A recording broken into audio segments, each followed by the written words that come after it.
is, right? We're going to have a good time. December 5th. Well, thank you very much, everybody. It's an honor to be with a very strong leader, a man who has been through a lot, and a man who I've gotten to know very well, and we've gotten along really very well. And we had a big call yesterday, as you know, with President Putin, and we'll be talking about it.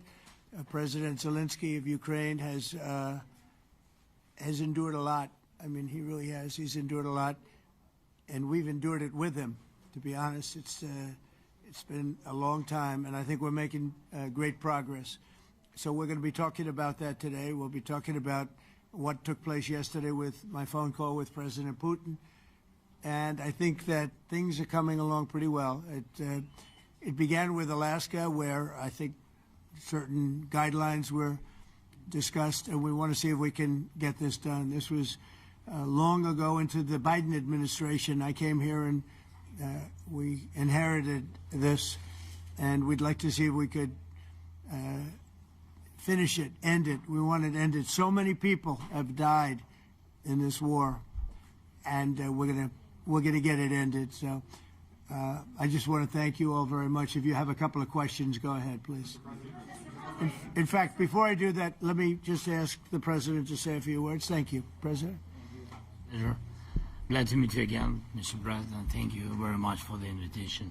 Again, my congratulations with your successful ceasefire in the Middle East. Thank you. Yeah, and you did it, and I think this is a momentum to finish Russia's war against Ukraine. I think that, yes, we understand that Putin is not ready.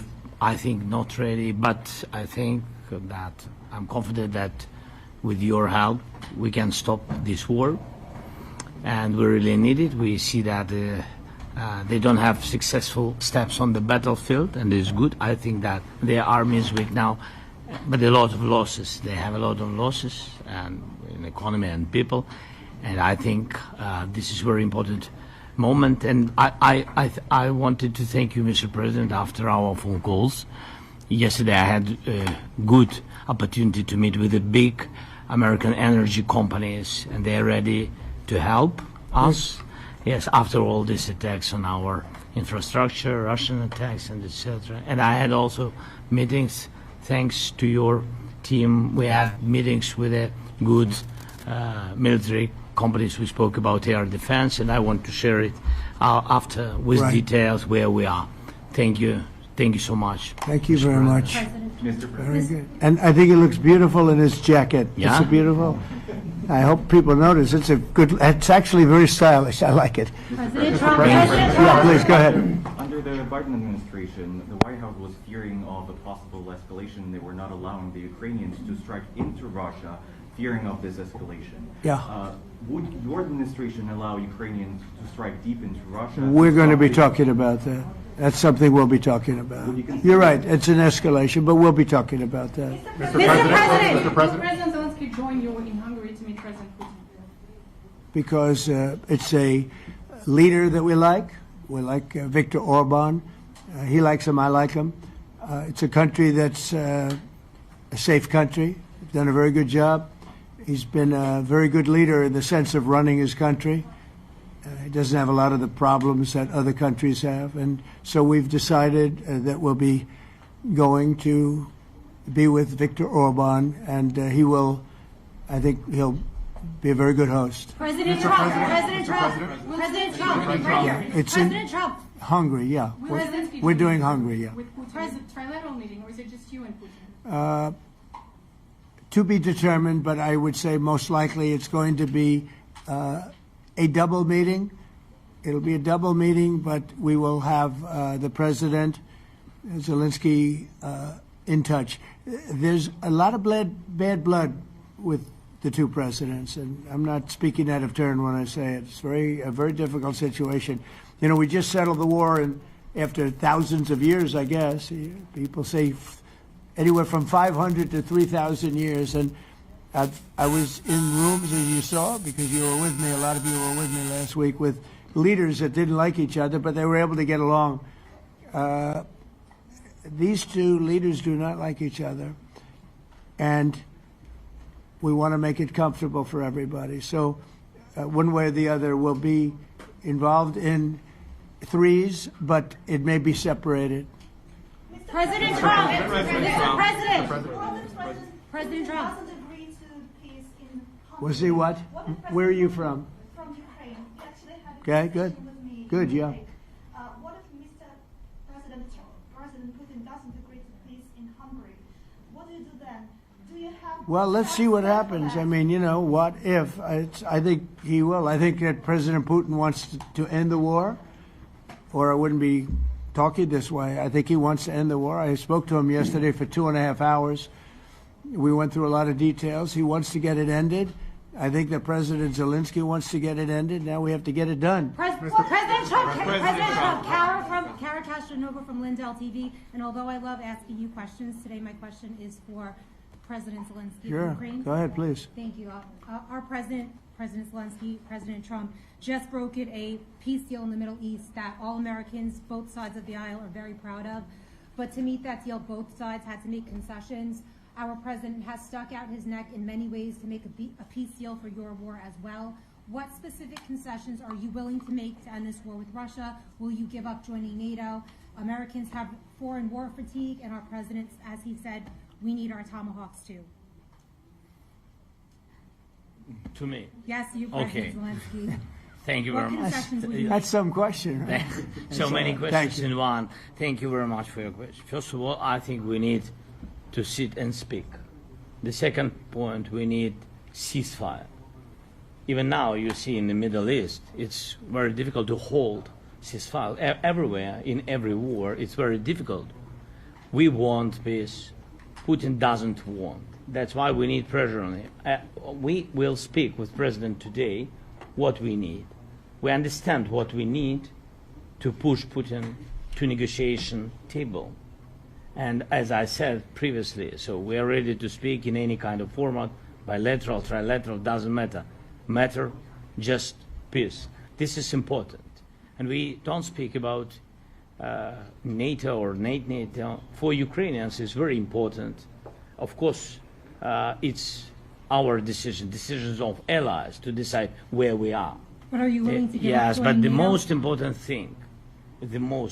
thing for people in Ukraine, which are under each day's attacks, to have really strong security guarantees. NATO is the best, but weapon is very important. Allies on our side is very important, and between us, for us, bilateral security guarantees between me and President Trump is very important. I don't know, we didn't speak with details about it, but this is the most important document because the United States is very strong. Sir, President Trump, Peter? President Trump, you are the middleman right now, hoping to end this conflict. Who is doing a better job negotiating, President Zelensky or President Putin? I think they're both doing a great job in that sense. We have to get it done. We've got to take some of the hatred of each other.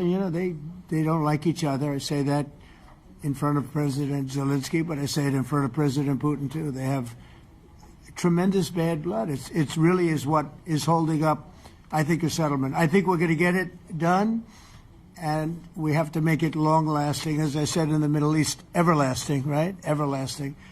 And the Middle East is a much more complicated situation. We had 59 countries involved, and every one of them agreed. And it's sort of amazing. Most people didn't think that was doable. This is going to be something I really believe that's going to get done. I had a very good talk yesterday with President Putin. I think he wants to get it done. And President Peter? Zelensky, right behind you. When we were in Israel with President Trump earlier in the week, we heard a lot about the difference in diplomacy between President Trump and President Joe Biden before him. What do you see as the biggest difference in diplomacy between President Trump and President Biden? President Trump has a big chance now to finish this war. President Biden now is not the president, so he doesn't have a chance to finish this war. And President Trump is really showed for the world that he can manage ceasefire in the Middle East, and that's why I hope that he will do this, and we will also have such big success. For Ukraine, it's a big chance. And I hope that President Trump can manage it. I would say the biggest difference is one is extremely competent and the other one is grossly incompetent. Mr. President. Sir, a few weeks ago in New York when you two met, you said that you think Ukraine could ultimately take back all the territory that it's lost so far. Do you still think that's the case, or do you think there'll have to be some sort of You swap never of know. territories? Look, you know, war is very interesting. You never know, do you? You just never know. With war and peace, but you never know. Are you ready? President Trump, missile. Please. Russia calls Tomahawk supply to Ukraine as an escalation, yet it continues using similar cruise missiles like Caliber. And Yeah. even Who are you with? Who are you with? You Ukraine? Yeah. Good. But Russia continued even using the cruise missiles and also nuclear-capable ballistic missiles in Ukraine since 2022. So do you consider providing Ukraine with the Tomahawk or similar missiles as an opportunity to equalize the possibilities of Ukraine and Russia and push Moscow to the negotiation Yeah. table? Sure. We're going to be talking about that. That's why we're here. Okay? Fair question. Exactly as he told you to say it. But we're going to be talking about it. Okay? Yeah, please. Mr. President. Message to India and Hungary who is still refusing. You said India and Hungary? That's an interesting. And Hungary India and Hungary. It's an interesting combination. refuse to stop buying Russian oil. Well, India is not going to be buying Russian oil anymore. And Hungary is sort of stuck because they have one pipeline that's been there for years and years and years, and they're inland. They don't have sea. They don't have sea. And I spoke with the very great leader of Hungary, and they are, you know, it's very hard for them to get oil. I understand it. Hungary's in a very interesting position because they can't have ports. You know, they're surrounded by land. So we'll see what happens there. But India will not be buying oil from Russia. And they've already de-escalated, and they've more or less stopped. They're pulling back. They bought about 38% of the oil, and they won't be doing it anymore. Mr. President, Melania Trump has been helping you in achieving peace in Ukraine. Who has? First Lady Melania Trump Yeah. has been helping in returning abducted Ukrainian children from Russian captivity. President Zelensky, do you appreciate those efforts? How do you assess them? And did you ask her to step in and to help you? No, she wanted to do it. She's felt very strongly about the children, and she's done a really good job, I think, in bringing it to the fore. You know, we have a lot of children involved. Now, it's some people say it's 20,000, and some people say it's 300. There's a big difference between that, so nobody really knows. But she felt very strongly about the children. She thinks about the children all the time. President Trump, if you okay Tomahawks to Ukraine, what's going to happen if the United States is in a conflict and we need the Tomahawks? Do we have enough? That's a problem. We need Tomahawks, and we need a lot of other things that we've been sending over the last 4 years to Ukraine. We've been, you know, we gave them a lot. Now we have a different situation. We send it to the European Union. They pay for it and all that, and they have plenty of money. But it's beyond the money. You know, we need Tomahawks, and we need a lot of other weapons that we're sending to Ukraine. One of the reasons we want to get this war over is exactly that. It's not easy for us to give. You're talking about massive numbers of very powerful weapons. So that's one of the things we'll be talking about. Hopefully they won't need it. Hopefully we'll be able to get the war over with without thinking about Tomahawks. I think we're fairly close to that. Yeah, go ahead. Can I say, Yeah, please. just you to understand. So for today, of course, we want to finish this war, but the war is another technological war. You don't use just Tomahawks. If you want to target a military goal, you need thousands of drones. It goes together with such missiles. Ukraine has such thousands of our production drones, but we don't have Tomahawks. That's why we need Tomahawks. But United States is a very strong production, and the United States has Tomahawks and other missiles, very strong missiles, but they can have our thousands of drones. That's why where we can work together, where we can strengthen American production. And so just so that I understand, so you're suggesting kind of a trade. If President Trump okays Tomahawk missiles to help you launch Yes, it's into about Russia, military goals. then It's you only would about let- military goals. Right, but then you would authorize some kind of an exchange where Yes, of course. the U.S. gets Yes, we have Ukrainian- proposition. Yeah, And we have big proposition President- with our drones. President Trump, I don't mean to be brokering an arms deal here, but is that something that you would be interested in, Ukrainian drones?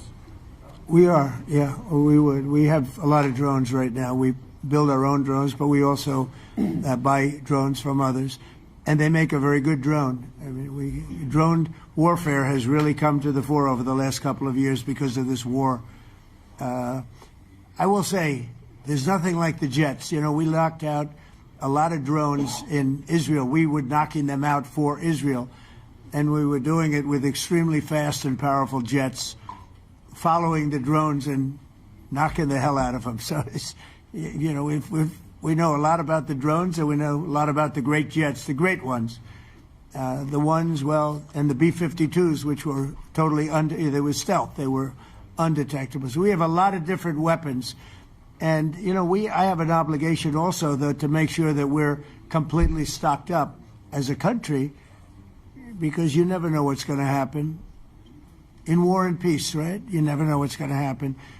So we're going to be talking about Tomahawks, and would much rather have them not need Tomahawks. Would much rather have the war be over, to be honest, because, you know, we're in it to get the war over. We're selling a lot of different types of weapon, as you know, to the European Union. We're not in it for that. We're in it to get it over. We're losing thousands of people a week. Thousands of people, Russian, Ukrainian, and mostly soldiers. I mean, mostly soldiers. But we're in it to see that end. And if we can end quickly, and I think we can. I mean, I had a very good talk yesterday. We're going to be talking about it. But I had a very productive talk yesterday with President Putin. We'll see what happens. But the war in the Middle East was far more complicated. We got that one done. And I think we have a good chance. I think President Zelensky wants it done, and I think President Putin wants it done.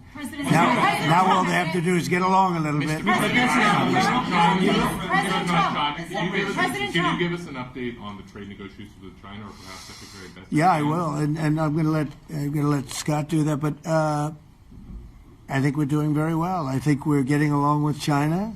China would like to have something. As of this moment, we'll be meeting in a couple of weeks. We'll be meeting in South Korea. You think myself. will go forward? I think so. It looks like it's going forward. I think so. They want to meet. We like to meet. I have a very good relationship with President Xi, and we're going to see what happens. But, you know, for years we were taken advantage of by China very badly. We were losing hundreds of billions of dollars a year to China. We really built their military, if you think about it. The kind of money that presidents allowed to be lost to China was just insane. And then when I came into office, as you know, I put very severe tariffs. So we took in hundreds of billions of dollars in my first term from China. Biden let that go because it was so much. He let it continue, but he gave all sorts of exceptions. And by the time you looked at it, Scott, I would say it wasn't the same thing. He would give an exception for anything. If you got up and went out to dinner, he'd give you an exception. So it wasn't the same thing. But I put on very serious tariffs. So we took in hundreds of billions of dollars. And then I left office. The election was rigged. I left office, and that was the story. Now I come back, and we are in a very strong position because of tariffs. We're in a very powerful position because of the fact that we have tariffs. If we didn't have tariffs, we would be in a very weak position. We would be in a weakened state. But with tariffs, we've made hundreds of billions of dollars, not only from China, but from others. And China wants to talk, and we like talking to China. So we have a very good relationship, and we're going to be meeting in South Korea a couple of weeks. And I just got back from a long trip. I'm going on another long trip. And Scott, you want to say a few words on that, please? Yes, sir. So the entire relationship stems from the great perspective the two leaders have for each other. China did a substantial, unprovoked escalation last week. We were unable to get in touch with them. Since then, it's been IMF World Bank Week. They have had working level people here who there have been meetings. The vice premier, who is my counterpart, and I will be speaking this evening at around 8:30, 9 o'clock. And then he and I and a delegation will meet in Malaysia probably a week from tomorrow to prepare for the two presidents to meet. So I think that things have de-escalated. We hope that China will show the respect that we have shown them. And I am confident that President Trump, because of his relationship with President Xi, will be able to get things back on a good course. Is the hope for that meeting with you and President Xi some kind of trade deal then? Or Could be. Look, I think we're in a very strong position. I think we're in a very strong position. We're getting, as you know, as of November 1st, I could move it up if I wanted, a 100% tariff over and above what we get now. So that would make it about 157%. And China doesn't want that, and they want to talk, and we're talking. And I think we'll make a deal that will be good for both. I think we will do something. But you have to understand, we never got anything from China. It was a one-way street. For many years, for decades, it was a one-way street. And they became rich because of the United States. And frankly, presidents that, let's be nice, they didn't know. They just didn't know. They didn't understand what was happening to them. But I understood it. I understood it long before I ran for politics. I used to watch in amazement at how stupid our country was, how stupid they were. And we're not stupid anymore. And that includes with the European Union, that includes with Japan and South Korea. All we want to do is be treated fairly. But the fairly is hundreds of billions and even trillions of dollars coming into the United States. And it's our national security is secure because of tariffs. If we didn't have tariffs, we would have no national security. So it's very important. Will you seek China's help in ending the war in Ukraine? Do you need them to put pressure on Russia? I'll be discussing that, but I'd love to see it ended before that. I think we have a chance of ending the war quickly if flexibility is shown on behalf. And again, we're not losing people. The United States is not. We're not losing people. We're not spending money. We're getting paid for the, ammunition and missiles and everything else that we're sending to the European Union, but to NATO. But it's very similar. If you look at the countries, it's very similar. And we just made a very fair trade deal with the European Union, and what we wanted, and we made a very good deal with NATO too. They pay for all of this. That's not what we're in this for. We're in it to save thousands of lives every week. Thousands and thousands of lives. That's why we're in it. And I think we have a very good chance of bringing this war to a conclusion.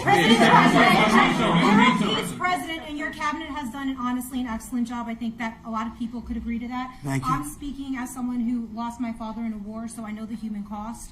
What would your advice be to American leaders, to world leaders, to neocons, to TV hosts who often speak about conflict in abstract or strategic terms rather than the human cost and the human terms? Look, my only statement is we have to get together. It's a very small group of people. It's the president, and the president. Okay, 3 presidents. And I'm the mediator president. And I'm mediating not an easy situation. It should be easy, but it's a lot easier when people understand each other, and when they get together, and when they like each other. We don't necessarily have that situation as far as like is concerned. Maybe it can turn around. Maybe it can. But in the meantime, we'll have them keep a little bit of distance, and we're going to see if we can get it done. This is number 9, okay? This will be number 9 for me. I've solved 8, including the Middle East. I've solved 8. This, I thought, would have been among the easiest. President Putin mentioned yesterday Armenia, all of the different wars. He said it was amazing but the big one that he was surprised that we were able to settle was the Middle East. He thought it was incredible. He was very generous in that sense. This should be something we're able to settle, and I think we will be able to settle. Yes, sir. On that note, you will go down as the peacemaker, no doubt, and you will resolve this war. Well, we resolved 8 others. It's funny how people say that. If you get this one, every time I do one, they forget about that one. I solved 8 wars. Go to Rwanda and the Congo, talk about India and Pakistan, look at Thailand, look at all of the wars that we solved.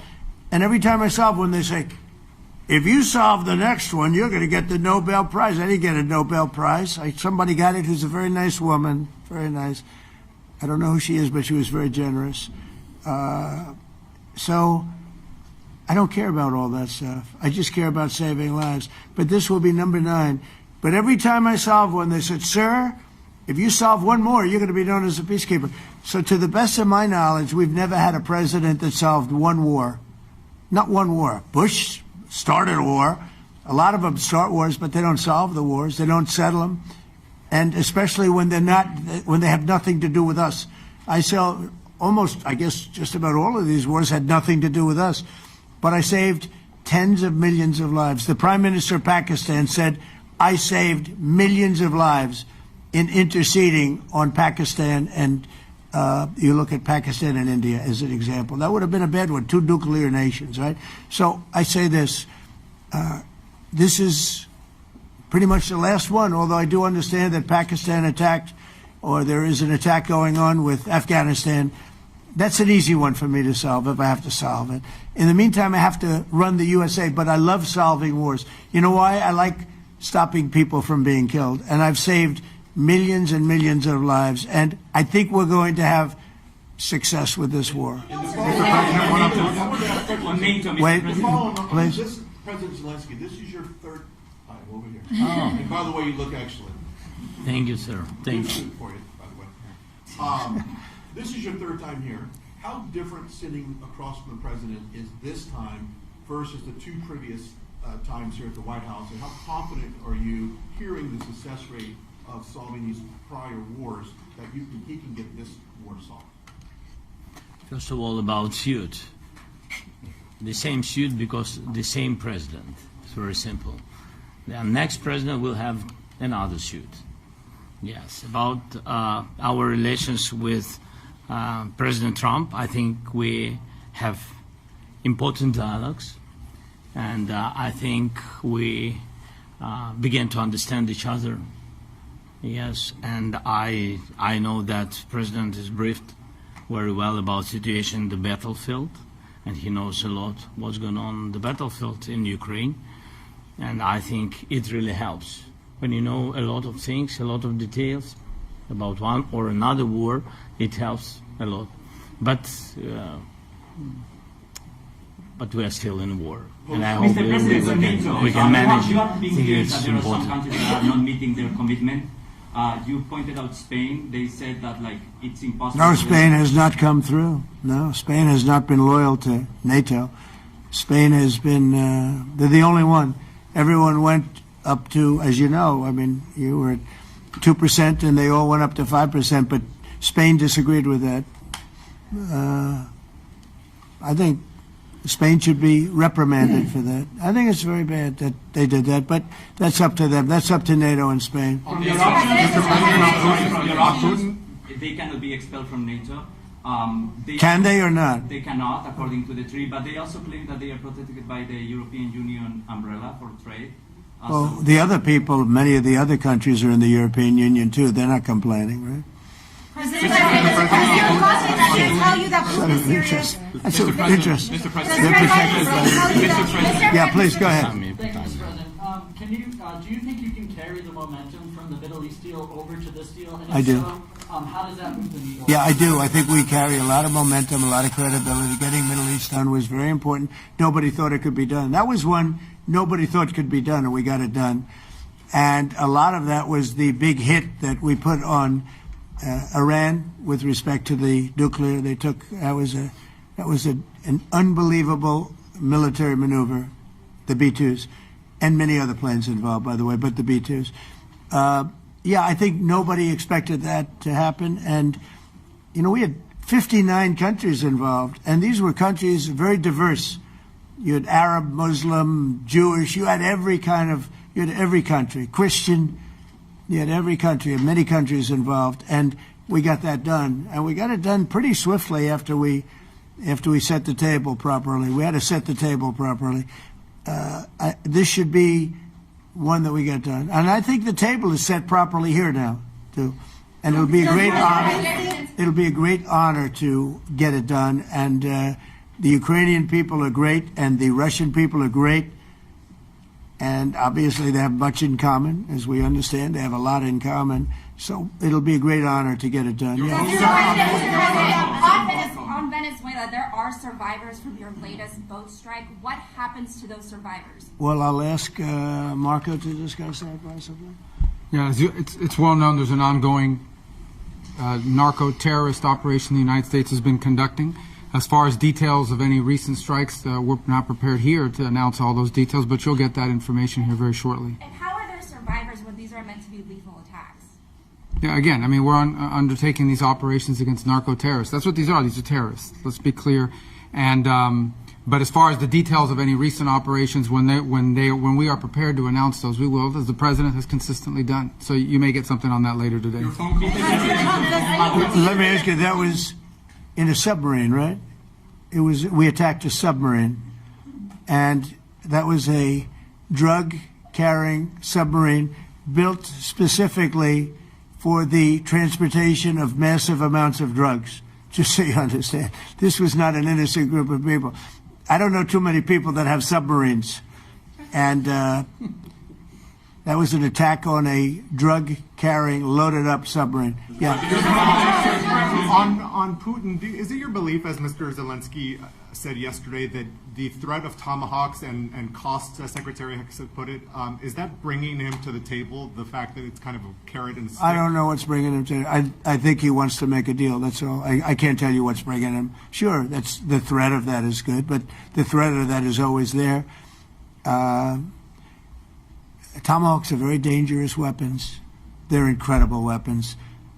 If you like warfare, it's one of the most accurate. You know, we hit 30 Tomahawks in Iran after the B-2s did their damage. We sort of gave it a little capper with 30 Tomahawks from a submarine, quite far away actually, but they're an amazing weapon. They're a very powerful weapon, but they're a very dangerous weapon, and it could mean big, escalation. It could mean a lot of bad things can happen.